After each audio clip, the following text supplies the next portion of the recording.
Good morning class. मैं शिल्पी शर्मा स्वागत करती हूँ कृष्णा एकेडमी के इस यूट्यूब चैनल पर।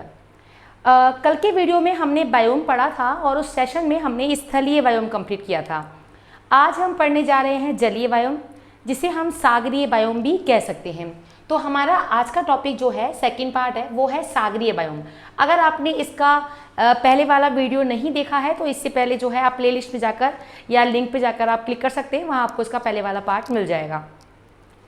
सागरीय बायोम एक्चुअली बात ऐसी है कि सागरीय जल का जो अगर टेम्परेचर की बात करें तो 0 डिग्री से 30 डिग्री तक सागरीय जल का टेम्परेचर होता है और सागरीय जल में घुले हुए पोषक जो तत्व है वो बहुत अधिक मात्रा में होते हैं। अब अगर बात करते हैं सागर के जल का, तो सागर के जल में जो भी अगर हम प्रोडक्टिव चीज़ों की बात करें, जैसे कोई वनस्पति है, पेड़ पौधे हैं, वो पेड़ पौधे उस जो जल है उसमें उपस्थित ऑक्सीजन की मात्रा, CO2 की मात्रा, साथ में प्रकाश कहाँ तक पहुँच पा रहा है, उस सब पर निर्भर करता है। तो ध्यान रखिएगा सागरीय बायोम, ध्यान रखिएगा सागरीय बायोम, सागरीय बायोम में जीवन का आधार, सागरीय बायोम में जीवन का आधार, जीवन का जो आधार है वो किस पर निर्भर करेगा? उसमें उपस्थित ऑक्सीजन CO2 तथा प्रकाश की पहुंच पर निर्भर करेगा। अब अगर बात करते हैं कि प्रकाश की पहुंच कहाँ तक रहती है, तो ध्यान रखिएगा मुख्य तौर पर जो प्रकाश है वो पानी में जो प्रकाश है वो मुख्य तौर पर कुछ गहराई पे पाया जाता है, जिन्हें हम पढ़ेंगे। लेकिन अभी आपको ध्यान रखना है जितने भी तत्व हैं, चाहे वो प्रकाश है या जो भी ऑक्सीजन है, ये समुद्र की 200 मीटर की गहराई पर तो आपको आसानी से मिल जाएंगे और उसके बाद में उन सभी चीज़ों की जो है कमी होने लग जाती है। तो ये हुआ हमारा इसके बारे में जानकारी। अब हम पढ़ेंगे सागरीय बायोम के प्रकार। तो सागरीय बायोम को कुछ भागों में बांटा गया है, मुख्य तौर पर 4 भाग हैं और पहला जो भाग है वो है आपका प्रवाल भित्ति बायोम। तो ध्यान रखिएगा सागरीय बायोम को हमने 4 पार्ट में बांटा है। सागरीय बायोम को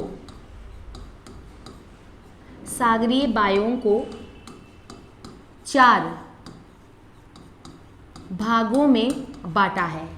सागरीय बायोम को हमने 4 भागों में बांटा है और पहला जो इसका पार्ट है वो है, पहला जो पार्ट है वो हम पढ़ेंगे क्या? प्रवाल भित्ति बायोम। प्रवाल भित्ति बायोम ये क्या है तो सुनिएगा। समुद्र जो है, समुद्र में जहाँ पर भी उष्णकटिबंध है, ध्यान रखना उष्णकटिबंधीय इलाके में ही, समुद्र के उष्णकटिबंधीय इलाके में ही एक प्रवाल भित्ति पाई जाती है, प्रवाल नाम का जीव पाया जाता है। जैसे मान लीजिए ये समुद्र है, बस ये बात ध्यान रखिएगा ये उष्णकटिबंध में ही आना चाहिए। अगर कहीं की जलवायु शीतोष्ण है या शीत है तो वहाँ पर प्रवाल जीव जो है पैदा नहीं होगा। पहले समझिएगा प्रवाल है क्या। प्रवाल जो है आपको ध्यान रखना, पहले तो पॉइंट ये है कि उष्ण कटिबंधीय स्थानों पर जो है प्रवाल पाया जाता है। प्रवाल एक जीव है जो क्या करता है, उष्णकटिबंधीय यहाँ पर पाया जाता है। अब ये जो प्रवाल जीव है इसके बारे में आप जैसे मान लो ये जीव है, ये एक के ऊपर जो है एक जो है खोल के रूप में ये जमा होता रहता है ऐसे, और इसके ऊपर कार्बोनेट की कैल्शियम कार्बोनेट की परत होती है, जिससे ये जो है बहुत ही इसका जो सतह है वो हार्ड हो जाता है। जैसे जैसे प्रवाल यहाँ मरता जाता है उसके ऊपर दूसरा प्रवाल आता है और वो खोल वहीं पे ही रह जाता है। तो इस प्रकार ये एक बहुत ही रंग बिरंगी संरचना दिखती है और काफ़ी पर्यटकों को लुभाती है। पर्यटन उद्योग के लिए ये प्रवाल बहुत ही अच्छा जो है एक साधन है। अब बात करते हैं ये जो है महासागरों में पाया जाता है। अब इसको और क्या बोलते हैं, तो इन प्रवालों को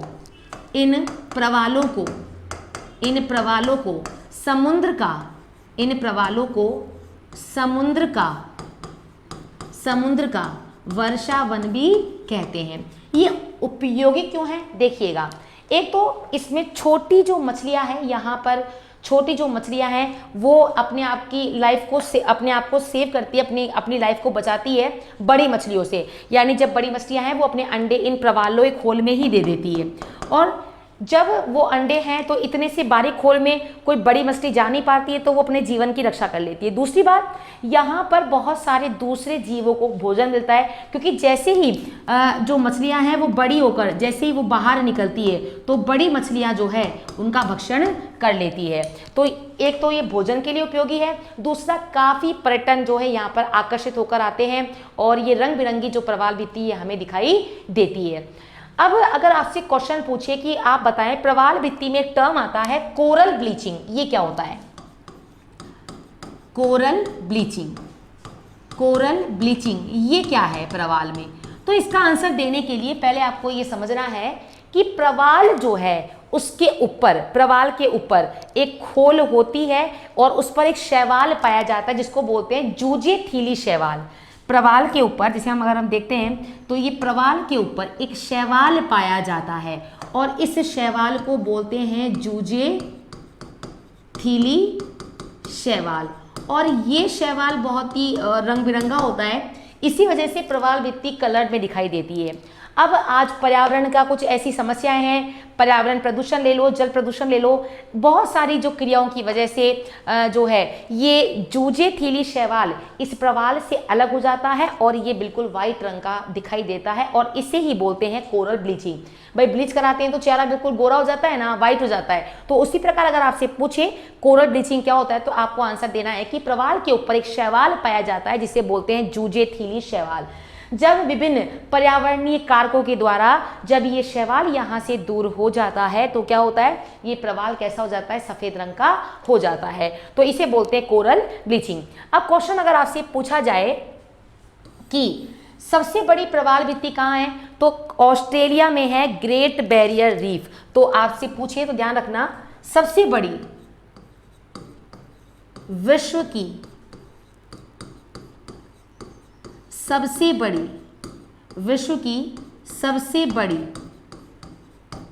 प्रवाल भित्ति, विश्व की सबसे बड़ी प्रवाल भित्ति कहाँ पर है, ऑस्ट्रेलिया में,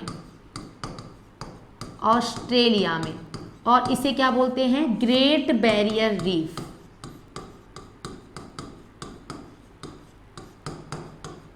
अच्छा, ये तो हो गई ऑस्ट्रेलिया की। अगर बात करते हैं भारत में, तो भारत में 4 जगह प्रवाल भित्तियां हैं। एक तो है मन्नार की खाड़ी भारत में, तो एक तो है मन्नार की खाड़ी, दूसरी है कच्छ की खाड़ी,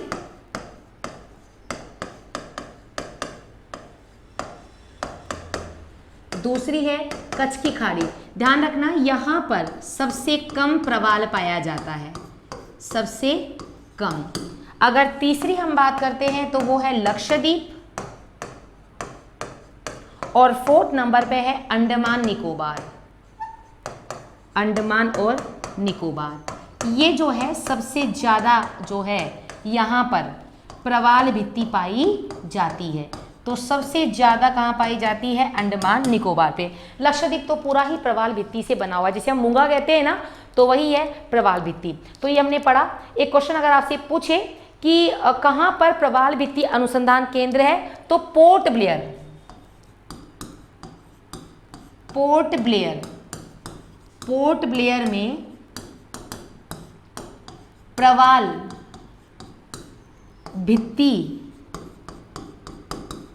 अनुसंधान,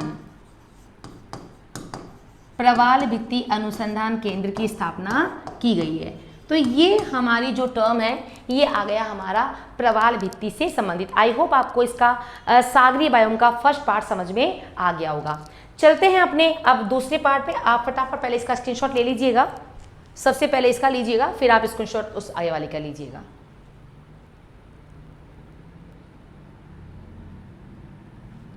चलिए, अब जो हमारी अगली बात है, एक तो हमने पढ़ लिया था सागरीय बायोम में प्रवाल भित्ति, दूसरा है अब आपका खुला समुद्र।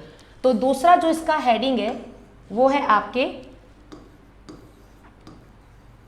खुला समुद्र, खुला समुद्र। अब इसको अगर आपको समझना है तो थोड़ा सा आप एक देखिएगा, जैसे अगर हम बात करते हैं, मान लीजिए ये कोई समुद्र की सतह है और इस समुद्र, जो ये समुद्र है, अच्छा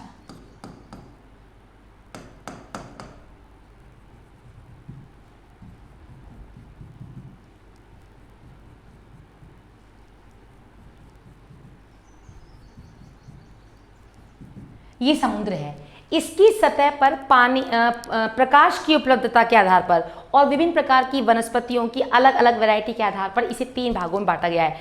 सबसे पहला तो है प्लैंक्टन, पहला वर्ड तो आता है प्लैंक्टन, प्लैंक्टन। दूसरा है नेक्टन, नेक्टन। और तीसरा हमारा आ जाता है बेंथस, बेंथस। यानी जैसे जैसे हम गहराई में जाएंगे तो उसका नाम हम इस प्रकार से बोलेंगे भाई, जैसे मान लीजिए यहाँ से यहाँ तक का जो इलाका है, जिस प्रकार की वनस्पति पाई जाती है तो उसे तो हमने बोल दिया प्लैंक्टन। अगर बात करते हैं इससे नीचे की तो इसको हम बोल देंगे नेक्टन, और अगर बिल्कुल नीचे की बात करते हैं तो वो हो जाएगा हमारा बेंथस। तो इसका हमारा ट्रिक क्या हो जाएगा, PNB, PNB बैंक बन जाएगा। तो पहले P आएगा, फिर N आएगा, फिर आएगा बेंथस। ये क्वेश्चन एग्जाम में बहुत बार आता है। बात करते हैं प्लैंक्टन में क्या होता है। यह सागरीय बायोम के प्रकाशित मंडल में जल की ऊपरी सतह पर पादपों और प्राणियों के समूह को दर्शाता है। यानी जो प्लैंक्टन है तो ये क्या है, देख लीजिएगा। सबसे पहले हम प्लैंक्टन के बारे में पढ़ेंगे। तो प्लैंक्टन क्या है, प्लैंक्टन, तो प्लैंक्टन जो है समुद्र की ऊपरी सतह पर, समुद्र की ऊपरी सतह पर वनस्पति, समुद्र की ऊपरी सतह पर जो वनस्पति है, जो पादप है और प्राणी है, वनस्पति या पादप या प्राणी, प्राणी के सामूहिक रूप को दर्शाता है। प्राणी के सामूहिक रूप को दर्शाता है। तो ये ऊपर का जो इलाका है पानी के, उसे बोलते हैं। इसके ऊपर समस्त सागरीय जीव निर्भर होते हैं। प्रजनन क्षमता यहाँ पर सबसे अधिक होती है। इसी कारण पृथ्वी का ध्यान रखना, ये सबसे इंपॉर्टेंट है, नोट,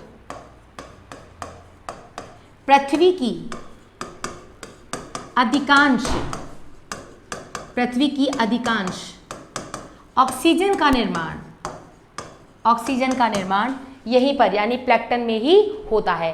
इसके अंतर्गत क्या क्या आते हैं, इसमें आते हैं आपके शैवाल, साइनोबैक्टीरिया। तो इसका आपका एग्जाम्पल हो जाएगा शैवाल और साइनोबैक्टीरिया। तो ध्यान रखिएगा, ये हमारे जो है, हमने जो PNB पढ़ा था उससे पहला श्रृंखला हमारी हो जाएगी प्लैंक्टन। अगर बात करते हैं नंबर 2 की बेंथन, तो सागरीय जल में अगर इससे नीचे ही गहराई की बात करें, दूसरा हमारा आ जाएगा नेक्टन। PNB था ना हमारा ट्रिक, PNB बैंक वाला, तो ये हो जाएगा नेक्टन। ये थोड़ा सा जो है प्लैंक्टन के थोड़ा सा नीचे के स्तर पर होता है, और यहाँ पर अधिकांश प्राणी जो है रीढ़ की हड्डी वाले ही होते हैं, जैसे मछलियाँ, डॉल्फिन आदि। तो ये थोड़ा सा जो है प्लैंक्टन के नीचे की सतह, नीचे की सतह, रीढ़ की हड्डी वाले जीव पाए जाते हैं। रीढ़ की हड्डी वाले जीव पाए जाते हैं। यहाँ पर रीढ़ की हड्डी वाले जीव पाए जाते हैं। एग्जाम्पल की बात करें तो मछलियाँ, डॉल्फिन। तो एग्जाम्पल मछलियाँ और दूसरा हो जाएगा आपका डॉल्फिन। चलिए, तो ये हमारा हो गया नेक्टन, और लास्ट है हमारा बेंथस, जिसमें पादप और प्राणी आते हैं और खुले सागर के जल के सबसे नीचे स्थित तल में रहते हैं। टोटल सागरीय जातियों का 16% जो है वो हमारा होता है बेंथस में। अगला है बेंथस। तो टोटल सागरीय जल का, टोटल सागरीय जल का 16% होता है, और यह तली वाले क्षेत्र को बोलते हैं। तो यहाँ से ज़्यादा क्वेश्चन हमारा यही बनता है कि गहराई के अनुसार आप बताएं सबसे ऊपर की सतह समुद्र की जहाँ पर प्रकाश पर्याप्त मात्रा में पहुँच जाता है उसे क्या बोलते हैं। तो आप पी एन बी से याद कर लेना। पी का मतलब हो जाएगा प्लैंकटन, पी एन, एन का मतलब नेक्टन और बी का मतलब हमारा हो जाएगा बैंथस। तो हमने सागरीय बायोम में 2 पढ़ लिए हैं, खुला समुद्र वाला, एक प्रवाल भित्ति। अब हम जो पढ़ेंगे वो है आर्द्र भूमि बायोम। तो अगला जो है वो है हमारा आर्द्र भूमि बायोम।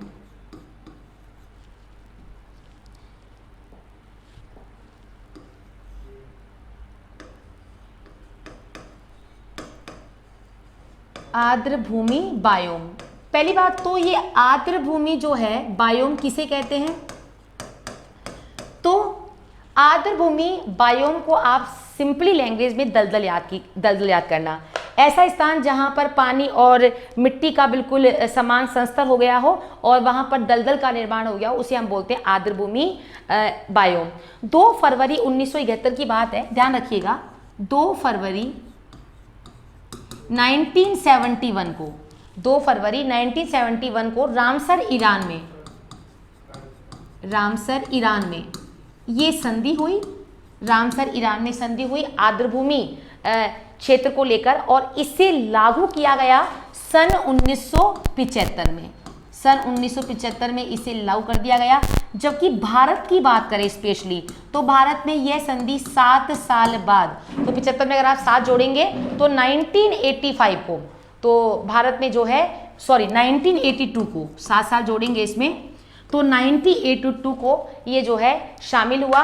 और इसके अंदर अगर आपसे पूछे कि जो है विश्व आर्द्र भूमि दिवस कब मनाया जाता है तो 2 फरवरी को इसकी बैठक हुई थी, इसलिए 2 फरवरी को विश्व आर्द्र भूमि दिवस मनाया जाता है।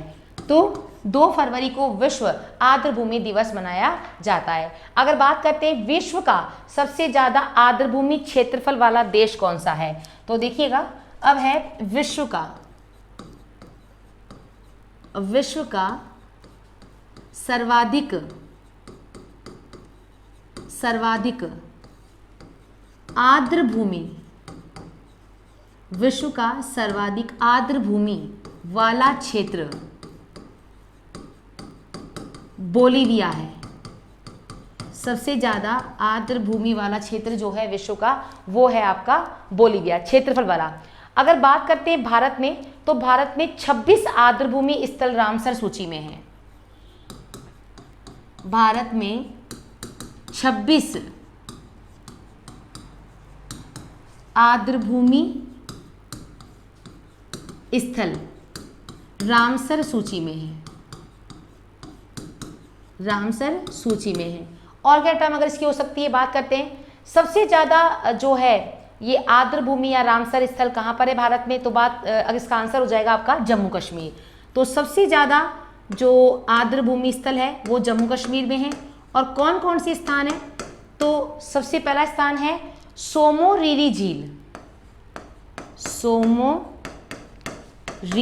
झील ये आर्द्र भूमि स्थल के रूप में इसको सूचित किया गया है। दूसरा है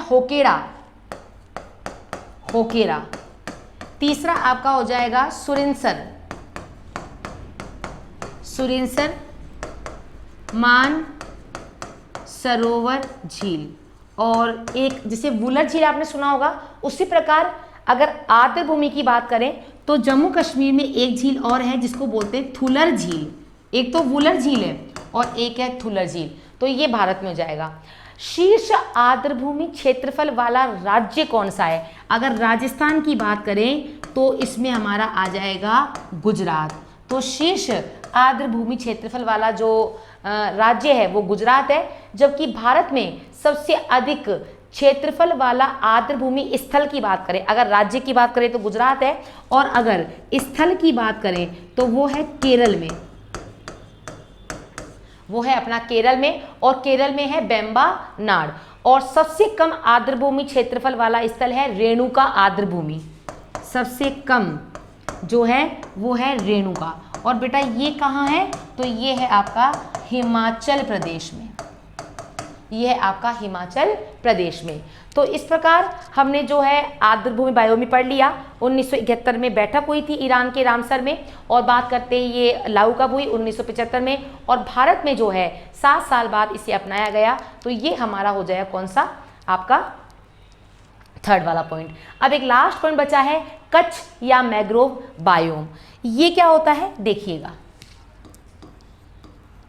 कच्छ या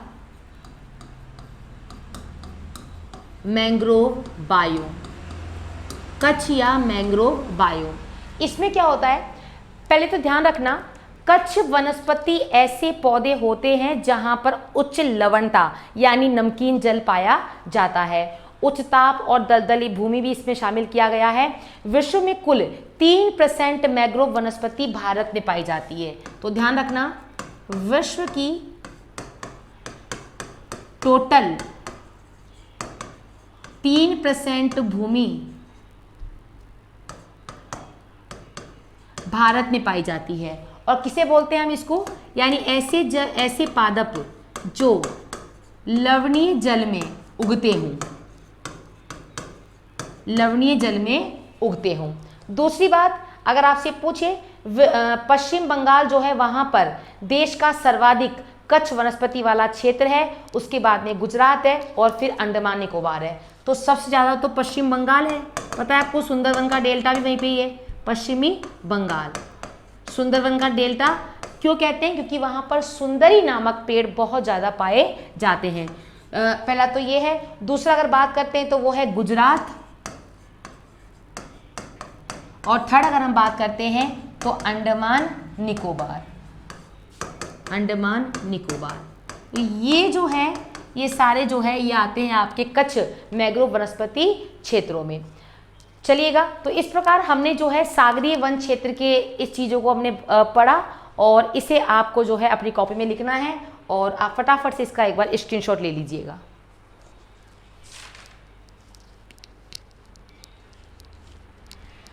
चलिए, तो आज हमने जो है हमारा बायोम टॉपिक 2 पार्ट में पूरा कर लिया है। मिलते हैं कल कुछ नए इसी प्रकार के रोचक वीडियो के साथ। तब तक के लिए थैंक यू क्लास।